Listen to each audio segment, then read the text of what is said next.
A finales de 2022, las provincias de Navarra y Lleida fueron testigos de una serie de asesinatos brutales que sembraron el miedo en las comunidades rurales. 3 agricultores mayores fueron encontrados muertos en circunstancias espantosas, y la policía empezó a sospechar que los crímenes estaban conectados. ¿Quién estaba detrás de estos homicidios? ¿Y cuál era su motivo? Calendario 22 de noviembre de 2022, Tudela, Navarra. Pedro Ollón, un agricultor de 68 años, salió temprano por la mañana para trabajar en su olivar. Horas después, su familia empezó a preocuparse. Pedro no contestaba el teléfono, y su coche seguía estacionado en su finca. Coche de policía próximo. Finalmente, al anochecer, su cuerpo fue encontrado entre los árboles, cubierto de sangre. Había recibido varias puñaladas y mostraba signos de haber intentado defenderse. La comunidad quedó conmocionada. Tudela era una zona tranquila, donde rara vez ocurrían crímenes violentos. ¿Quién podría haber atacado a un hombre mayor sin enemigos aparentes? Calendario diciembre de 2022, un mes después del primer crimen. A unos 20 kilómetros de Tudela, la policía recibió otra llamada alarmante. El cuerpo de José Luis Aguado, de 80 años, había sido encontrado en su finca. Calavera murió por un fuerte traumatismo en la cabeza, posiblemente provocado por un objeto contundente. Las autoridades comenzaron a sospechar que los dos casos podrían estar relacionados. Ambos eran agricultores mayores, vivían en zonas rurales y fueron asesinados de manera brutal. La pregunta era, ¿se trataba de un asesino en serie o de ataques sin conexión? Calendario enero de 2023, Vilanova de Barca, Lleida. Ramón Russell, un hombre de 85 años, salió a podar árboles como de costumbre. Sin embargo, no regresó a su casa esa tarde. Su familia, preocupada, llamó a la policía.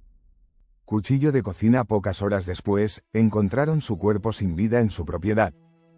Había sido atacado con unas tijeras de podar. Este tercer asesinato confirmó las peores sospechas de los investigadores. Había un patrón. 2 siluetas torsos. Las víctimas eran hombres mayores, todos agricultores, que trabajaban en zonas apartadas y vulnerables. Las comunidades rurales empezaron a entrar en pánico. Muchos agricultores comenzaron a tomar precauciones, evitar salir solos y reforzar la seguridad en sus propiedades. Agente de policía hombre. La policía intensificó su búsqueda, pero las pistas eran escasas. Las investigaciones revelaron que no había señales de robo en las propiedades de las víctimas. Esto descartaba un posible móvil económico. Los agentes consideraron varias hipótesis. Rombo azul pequeño. Un asesino en serie con un modus operandi específico. Rombo azul pequeño. Un ajuste de cuentas por disputas rurales. Rombo azul pequeño. Un criminal que actuaba al azar, buscando víctimas vulnerables. Finalmente, un testimonio clave ayudó a avanzar en el caso.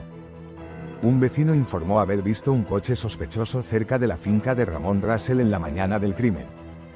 La policía cruzó información y descubrió que el mismo vehículo había sido visto en la zona de los otros asesinatos. Pero el problema era que el dueño del coche había salido de España pocos días después del último asesinato. Sirena. Las autoridades comenzaron una búsqueda internacional. La Interpol fue alertada y se emitieron órdenes de captura. Sin embargo, hasta el momento, el principal sospechoso sigue prófugo. La falta de una detención generó frustración en las familias de las víctimas y en las comunidades afectadas. Chincheta, queremos justicia, queremos respuestas, decía un familiar de una de las víctimas en una entrevista. Lupa. El caso de los agricultores asesinados dejó muchas preguntas sin respuesta. Marca de verificación. ¿Fue un asesino en serie que atacó al azar o había una conexión entre las víctimas? Marca de verificación. ¿Cómo logró escapar el principal sospechoso sin ser capturado? Marca de verificación. ¿Por qué no se había identificado antes a un posible peligro en la zona? Este caso evidenció la vulnerabilidad de las comunidades rurales, donde las personas mayores suelen vivir solas y sin medidas de seguridad avanzadas. Casa con jardín. Tras los asesinatos, las autoridades recomendaron la instalación de cámaras de vigilancia y una mayor comunicación entre vecinos. El caso sigue abierto, y las familias de las víctimas continúan esperando justicia.